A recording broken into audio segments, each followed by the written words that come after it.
Bonjour et bienvenue dans cette nouvelle vidéo. J'en profite pour vous dire que avec l'été qui arrive, enfin les 2 mois juillet et août, le rythme de parution des vidéos va changer. Ça va passer à une fois toutes les 2 semaines et on retrouvera un rythme normal à partir de septembre. Voilà.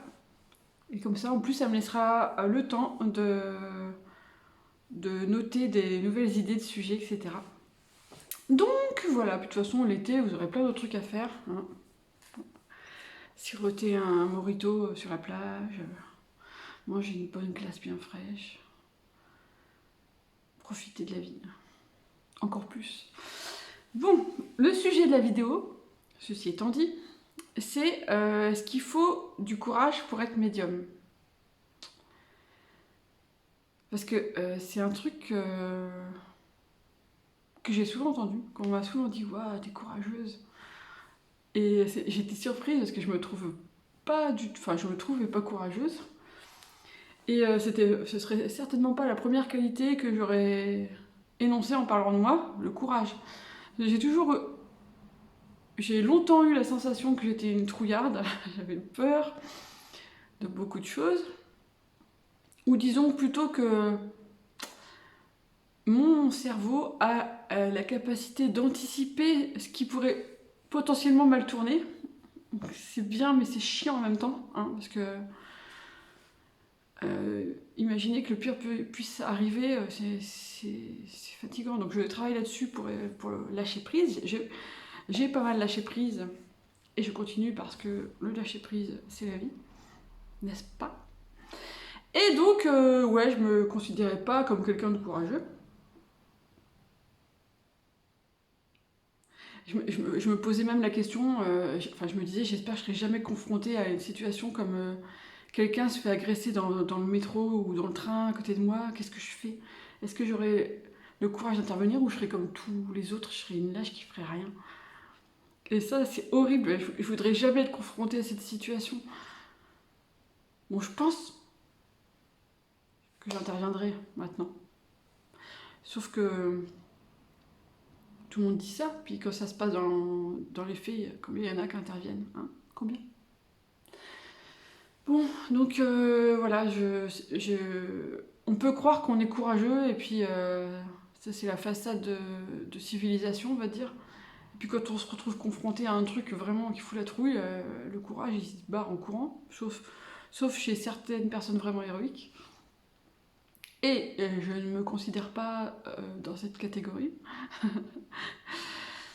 Je m'aime bien, hein, mais je suis consciente de qui je suis, voilà. Et donc voilà, donc quand j'ai découvert ma médiumnité en mars 2016, comme vous savez, si vous avez regardé les autres vidéos, je voulais pas être médium. Pas parce que j'avais peur, mais parce que j'avais pas envie. J'avais pas envie, moi je voulais être journaliste, foutez-moi la paix. Et puis, étant donné que c'était ma mission de vie, une de mes missions de vie, et que j'ai été poussée de toutes mes forces, mais vraiment, enfin de toutes mes forces, de toutes les forces par mes guides, par l'univers et par je sais pas quoi, enfin un truc auquel je pouvais pas résister, j'y suis allée. Hein. Et j'ai créé mon blog. Et mon blog, au départ, mon blog Je deviens médium, au départ, je voulais prendre un pseudo, parce que je me disais, j'ai pas envie que des gens que je connais, ils tombent dessus, ils disent, qu'est-ce qu'elle raconte, Fabienne? Elle est folle, quoi. J'étais pas prête à assumer. Donc je voulais prendre un pseudo. J'en avais trouvé un qui était complètement ridicule, et je vous dirai pas ce que c'est parce qu'il était ridicule. Et j'ai eu un éclair de lucidité qui m'a fait comprendre que je ne pouvais pas raconter mon expérience de médium débutante, mes tâtonnements, etc., mes doutes, mes questions, si je prenais un pseudo. Parce que ça enlèverait toute l'authenticité, on va dire, de la démarche. Comment je peux dire aux personnes qu'on peut s'assumer, qu'il faut s'assumer quand on est médium, s'assumer ou assumer quand on est médium, et puis moi me planquer derrière un pseudo. Non. Et ben du coup, donc j'ai mis mon vrai nom, et puis je me suis dit, on verra bien. C'était ma philosophie. On verra bien, puis après tout, je m'en fous, les gens que je connais pas, je m'en fiche, moi, qu'ils sachent que je suis médium. Puis la famille, on verra. Je comptais sur leur intelligence et leur tolérance, et ça s'est bien passé. Et donc, ça a commencé, là, les premiers lecteurs, les premiers messages, puis après, avec les livres que j'ai publiés, Libérer le médium qui est en vous, comment aider votre enfant médium, et puis Je deviens médium, tome 1, 2 et 3. Je recevais des messages et il y a des gens qui me disaient « Waouh, t'es vachement courageuse, de te montrer, de parler de ça, bravo et tout. » Et moi j'étais surprise à chaque fois, je me disais « Mais je suis pas courageuse !» Je suis pas courageuse, pourquoi tu dis que je suis courageuse? Moi je partage mon expérience, je vois pas en quoi ça demande du courage. Même encore maintenant, j'ai un peu du mal à comprendre. Je me dis que si j'étais dans un pays où tu déclares que t'es médium, tu finis sur le bûcher, ou lapidé, ou autre supplice sympathique, et ben peut-être que là, je serais courageuse, parce que je dirais « fuck, je vous emmerde tous et je suis médium, et voilà ». Là, on est en France, même si c'est pas le pays le plus tolérant du monde, le plus ouvert d'esprit, loin de là, on finit pas encore lapidé ou sur le bûcher quand on dit qu'on est médium. C'est pas non plus hyper facile de le dire, enfin je veux dire, je vais pas aller m'en vanter sur la place du village, mais je vais pas le renier non plus. Donc en fait je crois que plus que du courage, c'est apprendre à se détacher des avis et des remarques des gens, surtout les gens qu'on connaît pas.